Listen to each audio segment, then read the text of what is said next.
Catholic Bible Streamer, mga igsoon ko kay Kristo.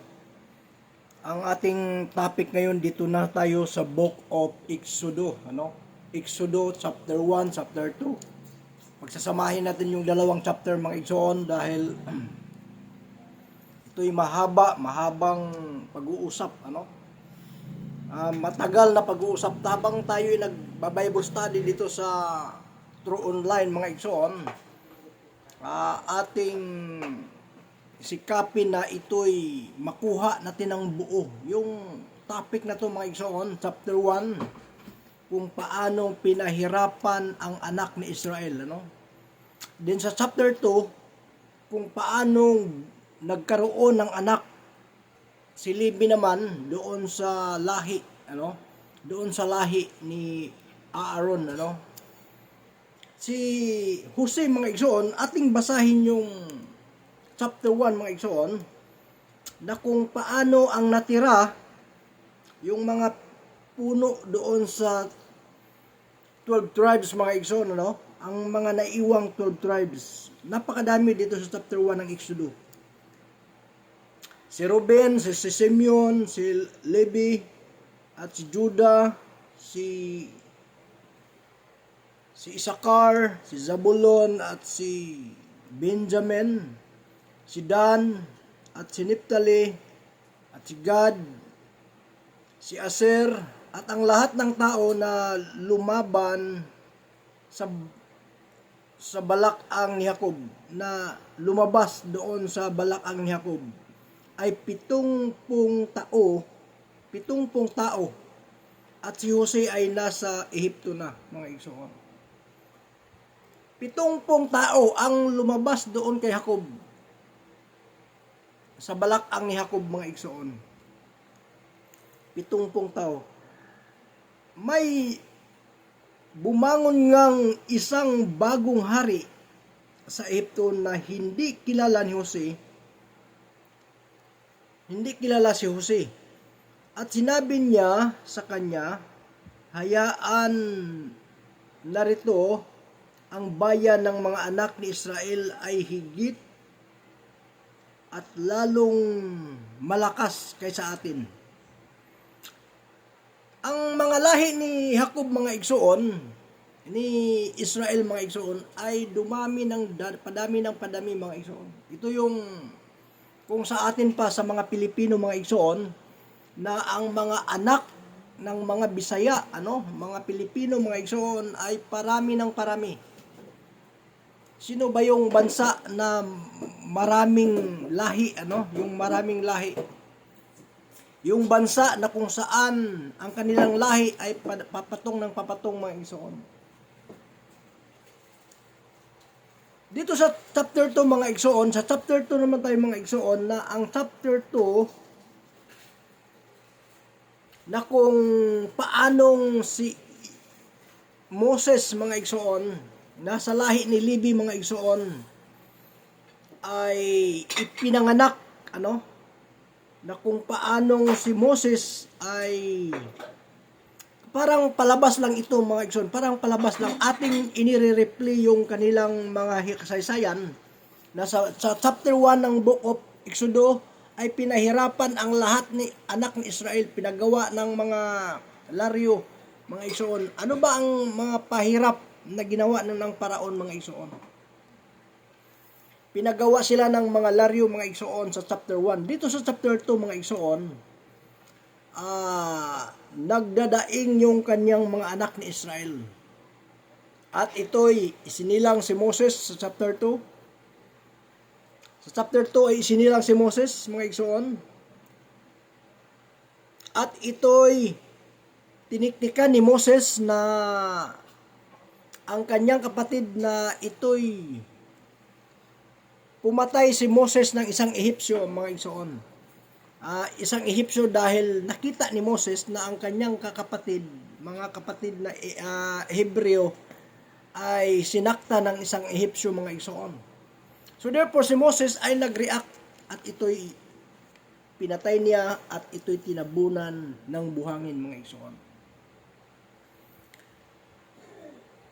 At habang si Moses ay nalaman ng paraon na ang ginagawa ni Moses mga igsoon, na ang kanilang mga ginagawa ay hindi naayon sa batas ng paraon.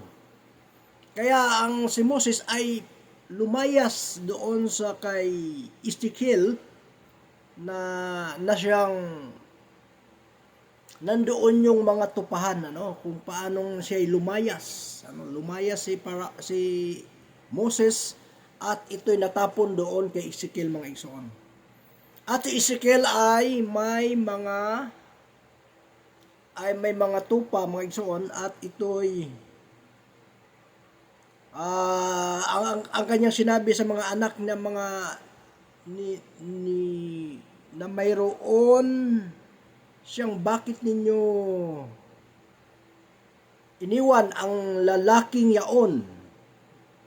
Tawagin ninyo siya upang makakain ng tinapay mga igsoon. At si Moses ay natuwa na makisuno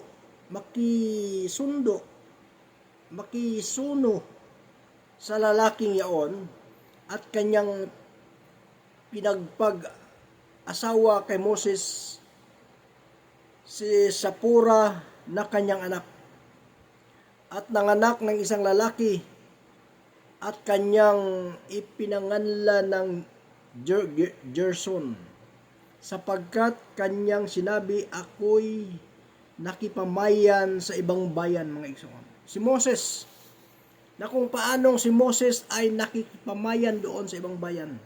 At nangyari, pagkaraan ng maraming araw na ang hari sa Ehipto ay namatay at ang mga anak ni Israel ay nagbuntong hininga dahil sa pagkaalipin at sila'y dumaan at ang kanilang daing ay umabot sa Diyos dahil sa pagkakaalipin mga igsoon. Yung anak ni Israel ay laging naghihinaing. Tayong mga Bisaya mga igsoon, tayo'y mahilig maghihinaing sa kahirapan. Tayong mga mahirap na tayo'y pumiling sa Diyos kung ano yung ating mga nararamdaman ngayon. Tayong mga katulong natin sa DOH, sa Department of sa mga DH mga igsoon na sila'y pinahirapan ngayon at ito'y dinidinig ng Diyos na ang mga katulong, ito'y mga pinagawa sila ng mga parang ganun din yung kasaysayan sa lahi ni Israel na sila'y pinagawa ng mga laryo, sila'y pinahirapan at sila'y lahat ng mga alipin. Lahat ng alipin ang mga anak ni Israel ay ginawang alipin ng paraon mga igsoon. Ganun din tayo mga igsoon. Tayong mga Pilipino ay ang ating puso ay pusong Pinoy. Tayo'y pusong makatao, makadiyos at makabayan mga igsoon. Ang ating Diyos at ating Panginoon ay ating pasasalamatan sa gabing ito mga igsoon na ang Panginoon ay kasama natin sa ngayon upang pagbulay-bulayin ang kanyang salita. Chapter 1, pinahirapan ang anak ni Israel. Nung si Jose ay namatay na at ito'y hindi may bagong nagbangong hari na hindi kilala si Jose mga igsoon at ito'y pinahirapan yung mga kapatid ni Jose. At ito'y sa chapter 2 binawi naman ni Moses na sa book of Exodus na si Moses ang siyang magbangon doon sa mga lahi ni Jose mga igsoon, sa lahi ni Israel mga igsoon. So matagumpay tayong magpapasalamat sa ating Panginoon na siya'y ating Panginoon, Panginoong Hesus. Lagi nating pasalamatan ng ating Panginoong Hesus. Pinupuri natin ang ating Panginoong Hesus dahil sa kanyang kabutihan sa ating lahat. Mapalad tayong mga nakikinig sa salita ng ating Panginoon na tayo'y bibigyan niya ng lakas. Yung mga katulong na nasa ibang bansa, na sila'y nag na naghanap buhay para sa pamilya. God bless sa inyong lahat diyan, mga DH, sa ibang mga bansa. Alam kong maraming mga katulong na naghihinakit. So God is with you, mga igsoon. Tulungan kayo ng ating Panginoong Hesus na ang inyong hinanaing ay marinig ng Diyos, mga igsoon. Maraming salamat, Catholic Bible Streamer, mga igsoon.